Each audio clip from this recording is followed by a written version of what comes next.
یہ جنگ بند ہی کرنا تھی تو اس جنگ کو شروع کیوں کیا گیا؟ وہ کون سے مقاصد، وہ کون سی وجوہات ہیں جس کی بنا پر اس جنگ کو شروع کیا گیا؟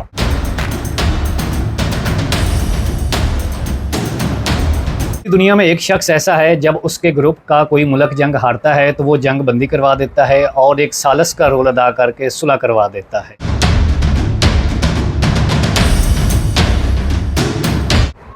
پچھلے دنوں میں جس طرح پاکستان اور بھارت کے درمیان جنگ جاری تھی، جب تک بھارت پاکستان پر اٹیک کر رہا تھا اور پاکستان کے معصوم لوگوں کو نشانہ بنا کر وہ یہ بتا رہا تھا کہ وہ یہاں پر ٹیررسٹ کو نشانہ بنا رہا ہے، تب تک سب کچھ ٹھیک تھا۔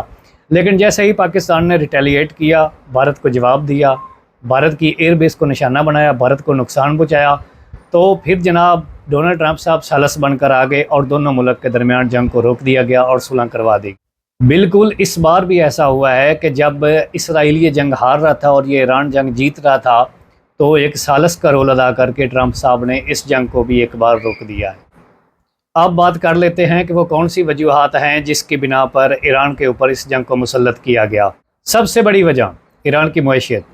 سب کو پتہ ہے کہ ایران آئل اور گیسز کی امپورٹ ایکسپورٹ کا کام کرتا ہے اور ایران کی ترقی کا دار و مدار زیادہ تر اسی کام پر ہے۔ اس کے علاوہ ایگریکلچر اور انڈسٹری میں بھی اچھا خاصا ایران کا نام ہے۔ کچھ وجوہات کی بنا پر ایران کو معاشی طور پر نقصان پہنچ رہا تھا، لیکن اب ایران کافی سٹرونگ ہو چکا تھا۔ ایک وجہ یہ بھی تھی کہ ایران کو جنگ میں دھکیل دیں گے اور اس کو معاشی نقصان پہنچائیں گے۔ ایک وجہ ایران کا موجودہ نظام حکومت، آیت اللہ خامنہ سپریم لیڈر ایران کے بہت مقبول ہیں اور ان کے لیڈرشپ میں ایران بہت ترقی کر رہا تھا، اور اس ساری صورتحال میں اس چیز کو بھی کیا گیا کہ ہم جنگ بندی کے حالات میں امریکہ پریشر ڈال کر ایران کی موجودہ حکومت کا نظام تبدیل کرے گا اور اپنی مرضی کا نئے نظام حکومت لائے گا۔ ایک اور وجہ ایران کا غلامی قبول نہ کرنا تھا، جیسا کہ دوسرے ملک بحرین، UAE اور دیگر اسلامی ملک جو ہیں وہ امریکہ کی غلامی قبول کر چکے تھے، وہ امریکہ کو اڈے فراہم کر رہے تھے، لیکن ایران نے مکمل طور پر امریکہ کو جواب دیا ہوا تھا اور ہر فون پر امریکہ کی مخالفت کر رہا تھا۔ ایران کے ساتھ جنگ کرنے کی ایک وجہ یہ بھی تھی کہ فلسطین میں لڑنے والی جماعتیں جن میں حماس بھی شامل ہے، ایران ان کو فنڈنگ کر رہا تھا، اور ایران پہ جنگ مسلط کرنے سے جو بڑی وجہ ہے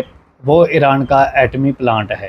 ایران کے ایٹمی پلانٹ کو نشانہ بھی بنایا گیا اور امریکہ نے اس بات کو کہا کہ ہم نے ایران کا ایٹمی پلانٹ بہت پیچھے دھکیل دیا ہے، اب ایران والے ترقی نہیں کر سکیں گے، لیکن حقیقت کچھ اور ہے۔ آرمی انٹیلیجنس رپورٹس کے مطابق ایران کا ایٹمی پلانٹ بالکل محفوظ ہے اور 400 کلو گرام سے زیادہ یورینیم ایران کے پاس موجود ہے۔ ایران اس سے 10 سے زیادہ ایٹامک ویپن بنا سکتا ہے۔ ایک یہ بڑی وجہ تھی کہ اگر ایران جو ہے وہ ایٹمی دھماکے کر لیتا ہے، کامیاب طور پہ انہوں تجربہ کر لیتا ہے، تو وہ ایک سپر طاقت کے طور پر اس خطے میں ابھر آئے گا۔ سب سے بڑی وجہ امریکہ کو پتہ چل گیا تھا کہ یہ جنگ اسرائیل ہار رہا ہے اور اسرائیل کا بہت زیادہ نقصان ہو رہا ہے، اس لیے اس جنگ کو روکنا پڑا، اور آیت اللہ خامنہ کی حکومت بھی بچ گئی، حکومت میں بھی کوئی تبدیلی نہ لا سکے اور اس کی شہرت میں بھی اضافہ ہو گیا، وہ پہلے سے زیادہ ایک مقبول اور مضبوط لیڈر بن گیا۔ ان کا یورینیم پاور پلانٹ بھی محفوظ رہا، ایران کے یورینیم کو بھی یہ لوگ کوئی نقصان نہ پہنچا سکے۔ یہ کچھ وجوہات تھی جس کی بنا پر امریکہ کو مداخلت کر کے ایک ثالث کا رول ادا کر کے اس جنگ کو روکنا پڑا۔ امریکہ نے افغانستان، لیبیا، شام، عراق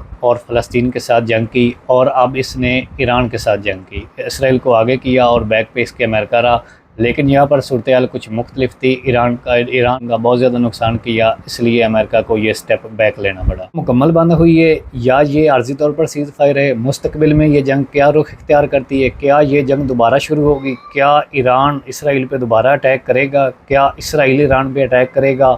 یہ سب ہم آپ کو اپڈیٹ کرتے رہیں گے۔ چینل کو سبسکرائب کریں اور ویڈیو کو لازمی دیں۔